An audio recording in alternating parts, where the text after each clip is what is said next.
Seekers of Meaning, the podcast arm of Jewish Sacred Aging. I am Rabbi Richard Address, the director of Jewish Sacred Aging and the host of these podcasts. Thank you for joining us.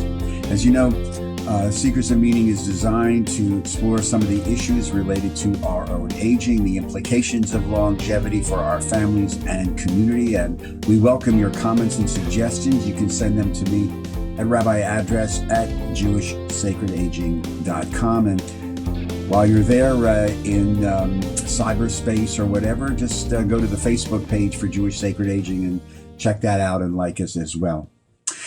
We have a very, very special program for you today, very special podcast with a very special guest. One of the leading, one of the leading lights in Jewish music and Jewish activism right now in the United States, North America.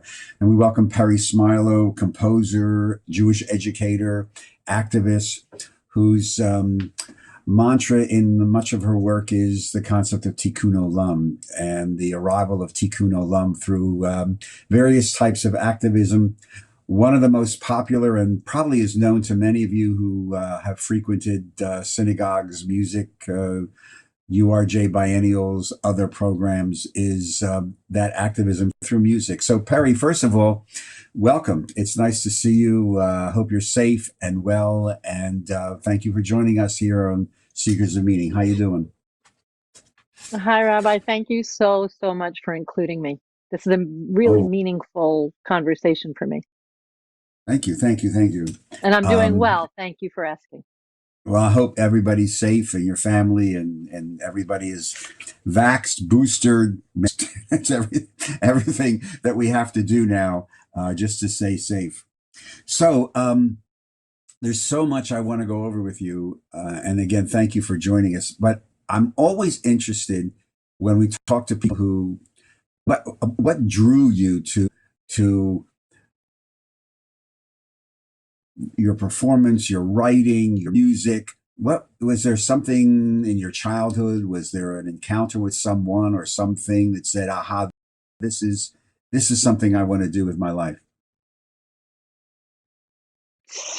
All of us who are artists get these questions, and it's always a wonderful moment for self-reflection. So I think I have three answers for you. And they're pretty clear to me at this stage in my life. It took a while to have a quick answer, but I think I finally do. And the answer is, and first of all, I feel very lucky to have had this trajectory. The first thing is I was born with music. That's something I can't explain. At the age of 3, 4, 5, I was singing harmony to birthday, and the other kids laughed at me. It's just in me. Oh, wow. So that there's no real explaining other than that it's just came to me. The second thing is that the activism piece, the tikkun olam piece, came directly from my parents. My parents were young, nominally Jewish, nominally liberal New Yorkers who, at the age of 23 and 25, got married and ultimately had me and moved to New Orleans, Louisiana in 1961. And it activated them. They showed up in a segregated South and realized that the world wasn't like the Upper West Side of Manhattan, and it made them want to get involved. And so as the sort of, I don't know if it's apocryphal or real, but there's a story that's told in my family of origin that when I was 4 and 5 years old, and I had white blonde hair and blue eyes, my parents would take me in New Orleans, and if I was thirsty, if we were out for a walk, they would take me to the colored only water fountains. And that's part of my story growing up. My parents in 1968 went to the March on Washington, sat us down as 8, 6, and 2-year-olds, said, we know this might be dangerous, but we have to go, and we hope you understand. We'll be home and your grandparents are going to stay with you, but this is something that's important to us. So that came from them.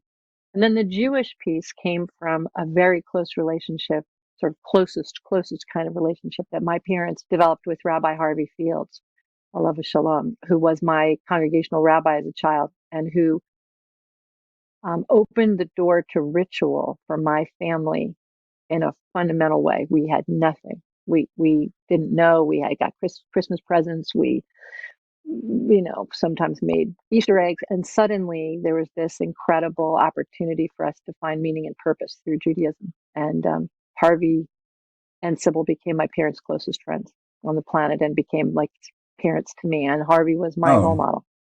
So those 3 tracks led to where I am. so I mean, you mentioned Peri Ritual, and I'm fascinated by the growth, and it's one of the most requested things we do in Jewish sacred aging. I'm fascinated by the growth in new rituals, the openness now people to create or revision their own rituals or traditional rituals, and music is such a powerful part of that. And your career has spanned and what really seems to be the transition of synagogue music. When I was growing up at Knesset Israel in Elkins Park, Pennsylvania, the music was very ponderous. Oh, that's okay. Hi, what's the cat's name? This is Thunder, everyone. Nothing like trying to be a Thunder. professional during a pandemic. No, that's okay. We're used to it. He'll That's be all right. back. I hope. Forgive me. I hope. I hope his friend is lightning. Um, No, his friend is but Rainbow. those. Oh, Just saying. thank you, Noah. But Go ahead. that music, Ritual. the old German hymns, but your career has spanned this whole Yep. change in Jewish music, and the use of it in ritual. Talk to me about how your own career has followed that, and what spoke to you as you develop some of these new melodies and reinterpretation of old prayers and stuff like that. How is that done with? How did you feel with that? What was your spark? What was your inspiration? So my first spark musically is an obvious one, and it was Debbie Friedman, right? So I'm the next generation behind Debbie and Cantor Jeff Klepper and Dan Freelander, who were ahead of by a number of years. I think one of the things that moved me early on was a recognition that the entire reform movement found its way to the use of a traditional Jewish ritual, namely the recitation of a Mishaberach L'Cholim. We now call it the Mishaberach, but those who are very Jewishly knowledgeable will know that there's lots of Mishaberach. But what Debbie did was she said, we need to communally think about those who are sick. And oh my goodness, we actually have we have a prayer in Judaism that's just waiting for us to reclaim. So that was a model for me, that her melody for the Mishaberach made the ritual accessible. It wasn't the other way around. It wasn't, oh, let's do this thing and oh, let's find some music for it. It was, if we sing something that makes people want to sing, they're going to learn the Hebrew. We can learn Hebrew even if we don't know Hebrew through singing. So I wanted to do more of that. So it made sense to me. I thought it gave people purpose. And I saw in our congregations how, one of the amazing things about Jewish life is that we have access through Jewish life to an unbelievable amount of ritual. But a lot of it we don't connect with as modern Jews, as Reform Jews, right? So I don't know. I just always thought that music was the best way to do that. So how did I feel about it? It's been exciting to watch. It's been really exciting to see this transformation. I have to say that, and it's sort of obvious, but I feel like what cemented the shift was our own aging. What I mean by that is, all of us who went to Jewish summer camps and who sang and who were given permission in the 60s, because that was another moment when ritual was opening up, when people were looking for self-identity, where they were looking to self-comfort as community. Um, um, that was a time when we were all given permission by our rabbis in our community to just try it. Go ahead, try it, write something. What the heck? We'll try it on Shabbat and see if it works, right? And all those people who grew up having that experience that was so transformative that it made them want to be Jewish educators, rabbis, cantors. We're in charge now. Don't look now. Like, we're running the movement. We are the people who, and so we brought that meaning and purpose with us. The real question for me, to be honest, is what's happening in the next generation. And one of the things that I'm getting the most joy from is watching this mass, this ocean of young people who are beginning to create new and different ritual. The scary thing is, and I'll leave it here, is that it isn't always within the structure, the traditional structures of synagogue life. And and it's music and it's art and it's culture and it's Jewish and it's Yiddish and it's ritual. And it's not, a lot of it's happening for young people, maybe outside of the structures that we found so helpful to us. So that's someone else to answer. No, but you put your finger on something that really we're living in the middle of, and that is this, what I call this age of transition. And a lot of it is coming out of, I don't need to do this within the traditional institutional model. I can do this on my own. And as you alluded to, the Jewish camping movements, the URJ camps, the Ramah system, there's really been the foundation for a lot of this new music that in our generation that is now acceptable part of synagogue music. The camp systems really produce this. It's I would venture to say, when I teach at HEC, and I would venture to say the experience of other people from JTS and how many of these students have come through the camping movement in one way, shape, or form or another is overwhelming. And so to see that the music part of it is just part of this evolution and transition is natural, fulfilling, and as you say, now moving to the next generation. We don't know what's going to, but there is this explosion of many things. And part of that is taking a traditional ritual. For example, in your album Blessings, you do a setting for the Gomel blessing, a traditional blessing, which now has found a lot of new life in synagogue land. And we're going to insert it here because walk me through real fast. You took this traditional blessing in the old days. If you went from city A to city B and you got to city B safely, thank you, God, I got here, so I wasn't beaten up, robbed, or whatever. But now, right, this is a blessing that's being used, the revitalization of the mikveh, cancer survivors, I've survived an accident, et cetera, et cetera, et cetera. And so walk me through real fast the process that you looked at this blessing. What motivated you to do this song on this album? What was the process? Sure. So first of all, I have to out myself as a cancer survivor, actually as someone who carries cancer as a chronic illness. And the whole album was about that experience. So my approach to Gomel was this desire in the same way, consciously. I sat down and I thought, you know what? Debbie Friedman was able to reclaim Misha Berach L'Cholim. I wanted to be able to do the same thing for Gomel. I want people to sing Gomel in congregations. Now, why?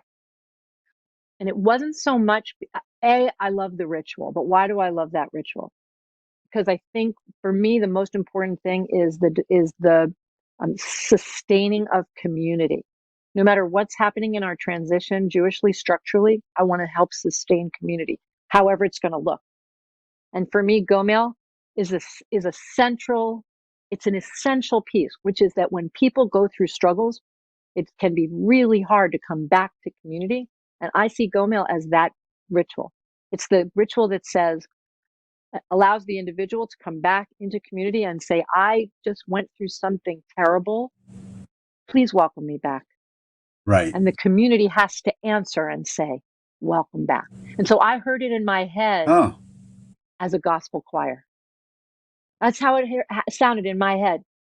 Gomel to me felt like, okay, I come back and I say, I'm here.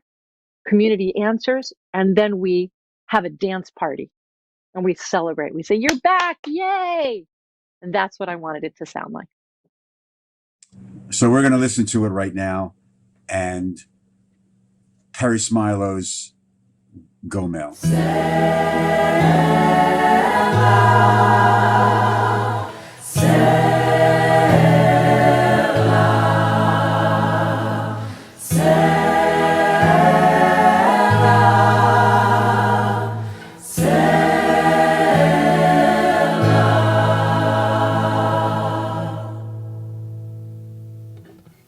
Blessed are you, Adonai.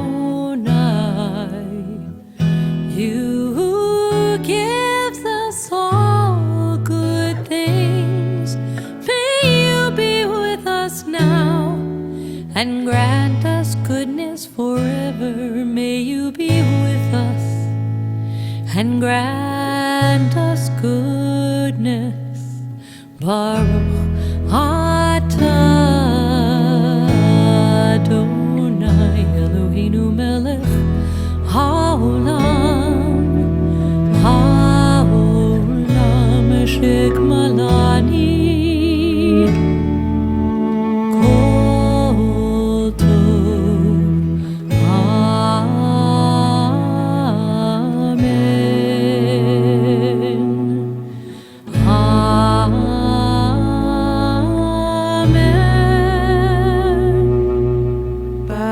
Blessed are you, Adonai,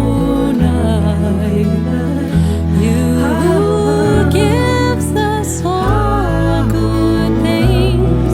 May you be with us now and grant us goodness forever. May you be with us.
We're speaking with Peri Smilow, composer, educator, activist.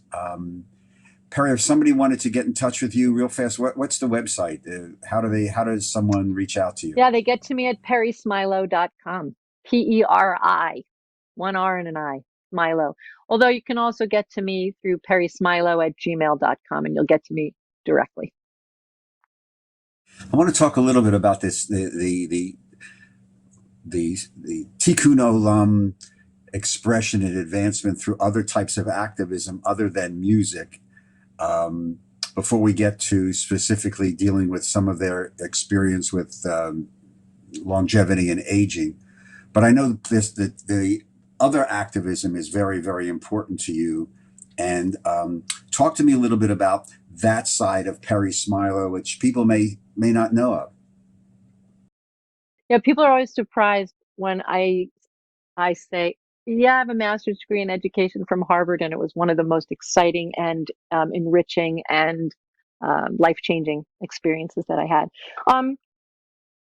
Yeah, I think actually the way that I would frame it is, interestingly, that my musical life comes out of my interest in community, as opposed to the other way around. And so it's always made sense to me. It makes much more sense in the rearview mirror than it does while you're living it forward. That's something I'll say about getting to my sixth decade, is that it sort of all makes more sense now. Um, it didn't make sense when I was an executive director of a nonprofit in Boston, and I was also singing on Friday nights in synagogues. And I found myself one Friday night on the Mass Pike going about 85, trying to make it in time because I had to work late. I had to get to synagogue to sing. And I literally changed into my pantyhose on the way. So thank you for sharing. Yeah, I thought people might get a kick out of that one. I actually left my shoes. I lost my shoes that night at a rest stop because I changed my shoes into my good shoes and I left my work shoes at the rest stop on the highway. Anyway, the thing that's in preparing to talk to you today, I actually had another realization, which is that how much of my work hasn't only been in the nonprofit sector, but specifically was intergenerational. And that when I was in my 20s and 30s, I was running organizations that worked with inner city kids and the elderly. And then when I got into my 50s, again, I found myself working with organizations that worked with inner city kids and the elderly. And that the work that I've done in synagogues, one of the things that's always given me tremendous joy from how I thought about my music work was that I would come into congregations for a weekend as an artist in residence. And I always wanted to make sure that I was touching every silo of the congregation. I wanted to be sure that that if I was doing a Tot Shabbat on Friday night before worship, service for the community, that on Shabbat afternoon that I got a chance to meet with the older, empty nesters. My dream was not just to meet with silos, but to help congregations figure out how to sew together all these disparate pieces of who we are as communities. So I don't know if that's answering your question, but it's been a dual part of my life. I had a great fortune of being one of the founding staff members of an organization called City Year, which does community service. I founded an organization called Magic Me in Boston that worked with, again, elderly and inner city kids. I think it all stems from wanting to help spark the connectivity of community and the idea that I've just always felt, which is that the combination of gathering people around disparate ages helps to make much more meaning for each side of the age spectrum. And so a lot of my work has landed in those places. And so what is your passion right now in that activist role? What is driving you right now in that tikkun olam gene that you've talked about that's running through your body? What is it now? I think if you're asking about what topics are grabbing me, the topics that feel up front and center to me right now are racial justice is squarely in the center. I'm passionate about thinking about how to help Jewish young people remain activists or become activists and remain activists while, and there's an asterisk, being able to be on college campuses and be able to be knowledgeable enough about the Israel-Palestine divide so that they can remain intersectionally engaged in racial justice issues in the United States and still remain passionate about their Jewish identities. For right now, for me, that's one of the absolute central issues that I'm looking at. There are many, obviously, but that's one of the keys. I got to ask you this question because your career has spanned this unbelievable period in American Jewish history, and you have a child in college, right? I do. Who's living there. Okay. So from your perspective of carrying this tikkun olam gene, if I can call it that, from your childhood,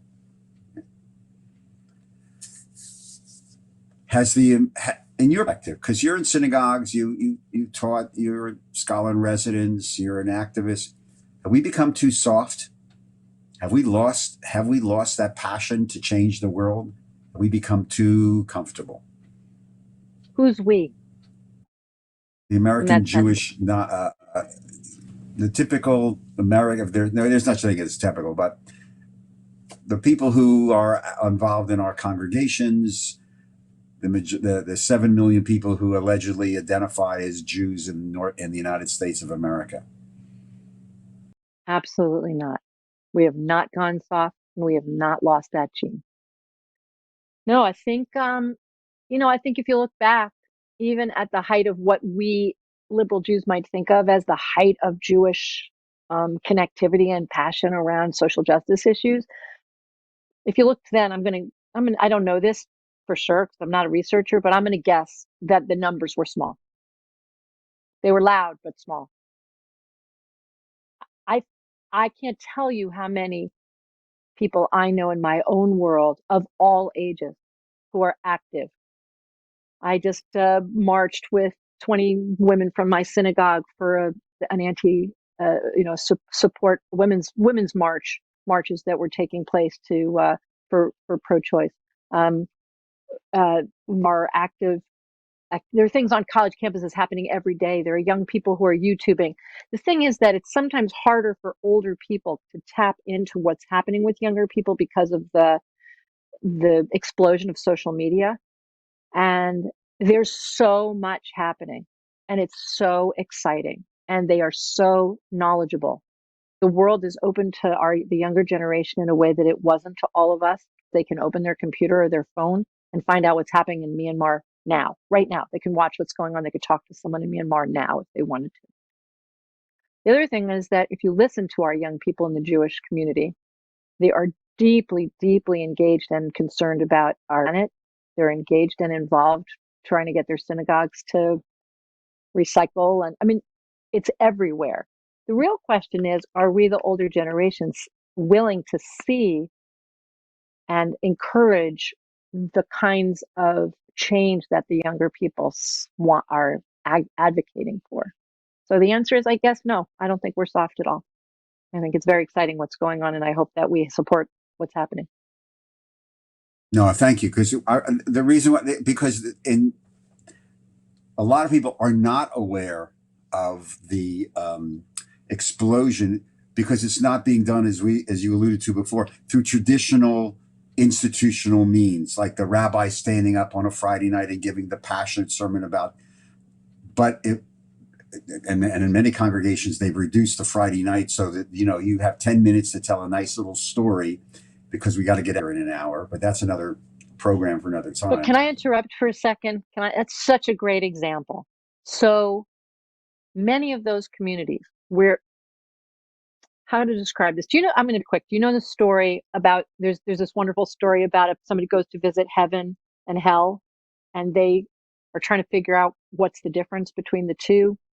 In hell, they go and they see this beautiful buffet, and people are trying to eat, but they have boards on their arms so they can't get the food to their mouths, so they're starving. And then they go to heaven and they see exactly the same thing. People have boards on their arms, and there's this big table set with food. But people are happy, and they're robust, and they're eating. How are they eating? They're eating because they're feeding one another. They've realized that's what heaven is, that they've realized. Okay, so now, I don't know why this connected for me to this question, but what you said was, they've sort of diminished this and the role of the rabbi. So there are congregations that look very much the same, that are the same size, have the same amount of time that the rabbi speaks on Friday night, and yet one congregation is deeply, passionately engaged, involved, coming, and the synagogue gets used around the clock. People are there on Tuesdays at noon learning with the rabbi. They come with their children to be blessed. They have weddings on traditional Jewish wedding days, which goes beyond Saturday night or Sunday.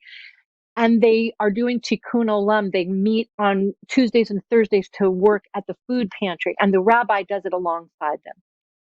Those congregations are very healthy. It's not that the institution, the question is, are we willing to share power? Are we willing to see roles change?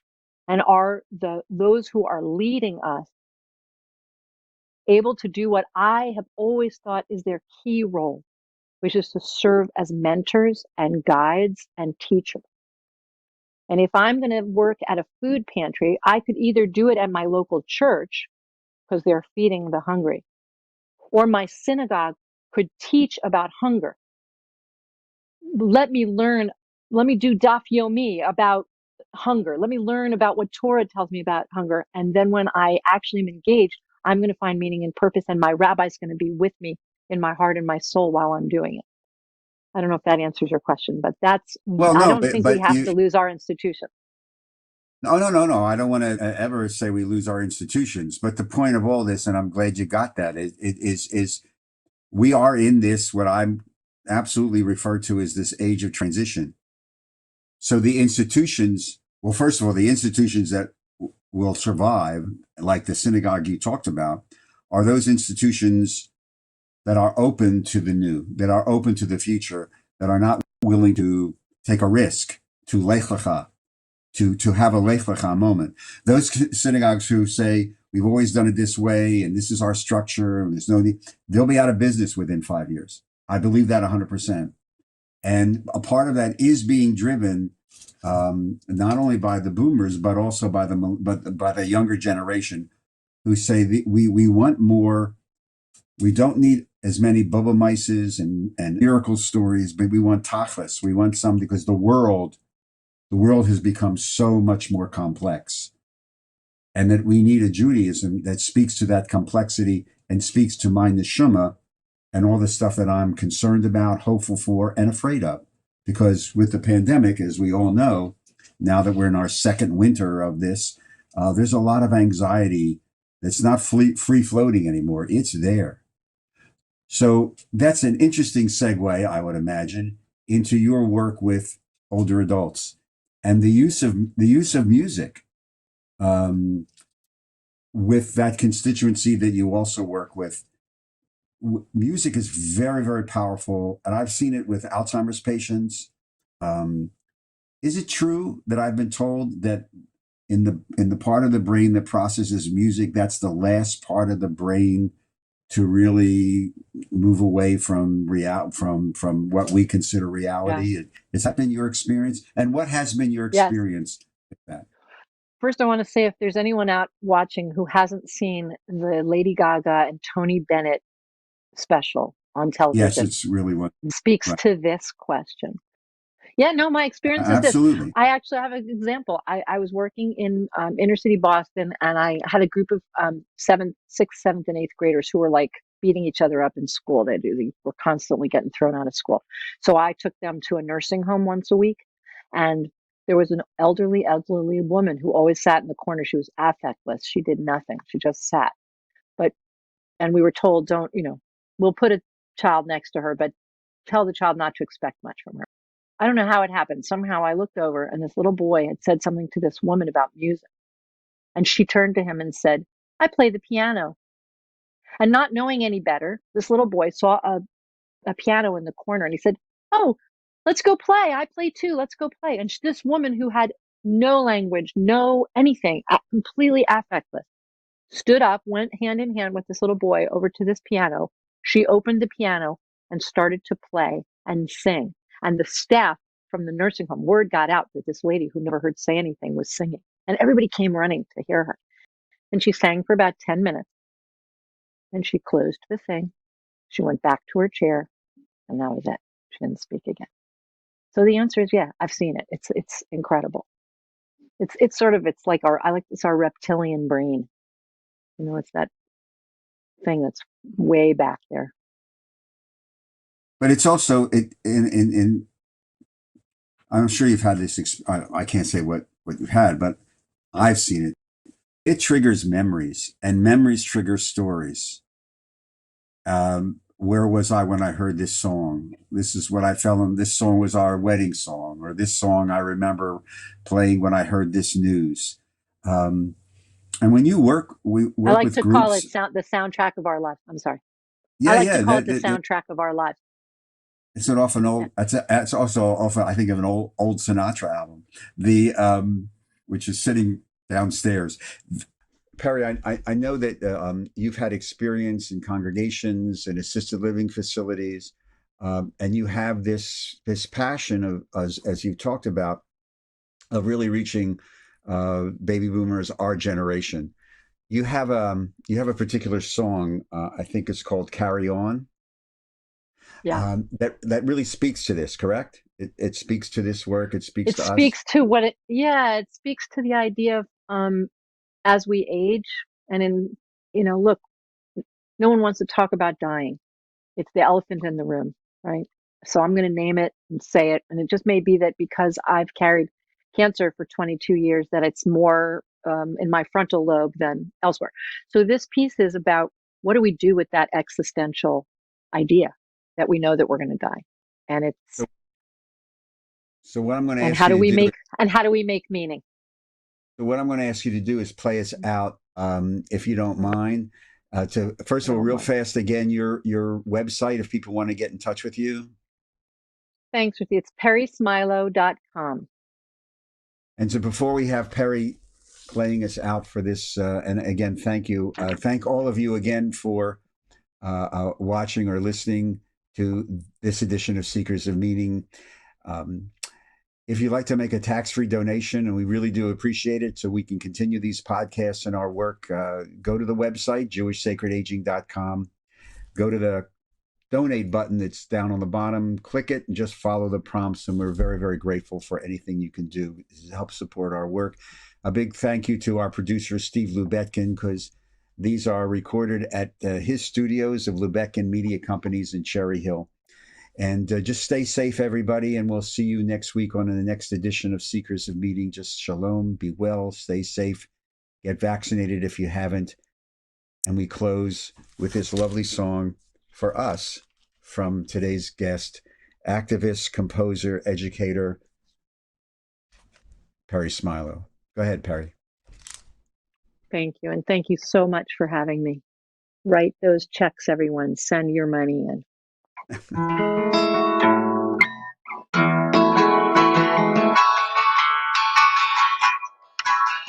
you hear me all right there in the studio? Okay, great.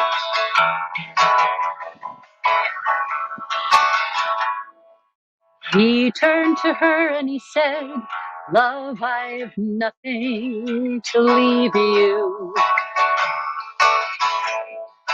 save for the memories you and I gathered for years. Now I am weary and I have grown old, and my ears and my eyes, they are failing. But weep not for me as I travel this path set before me." He said, "Carry on, sing for tomorrow, carry on, dance for today, carry on. Your spirit will carry you, blessings will find you along the way. Carry on."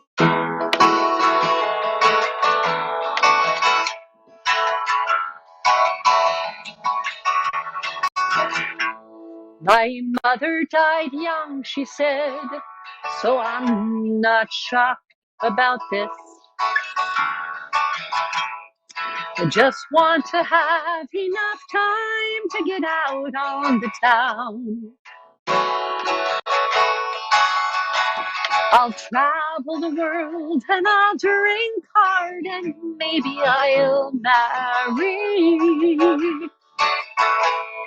And when it's all over, don't cry for the life I've not lived. She said, "Carry on, sing for tomorrow, carry on, dance for today, carry on. Your spirits will carry you, blessings will find you along the way. Carry on."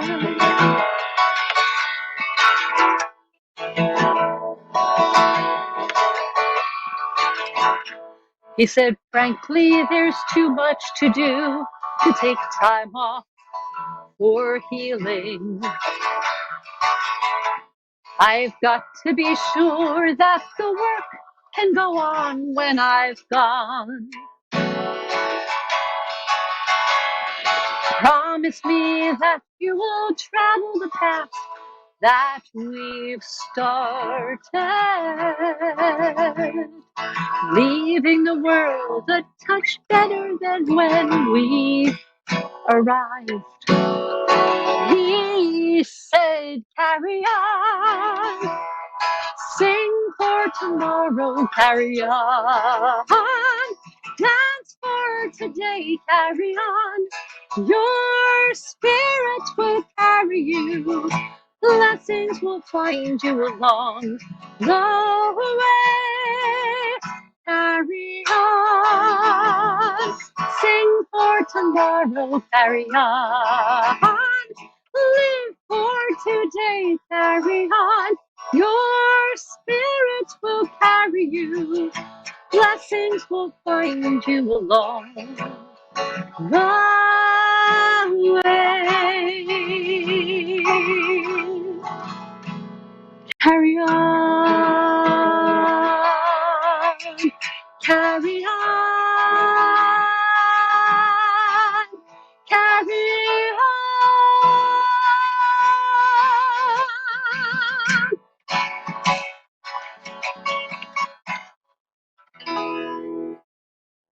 Thank you, and be well, everyone.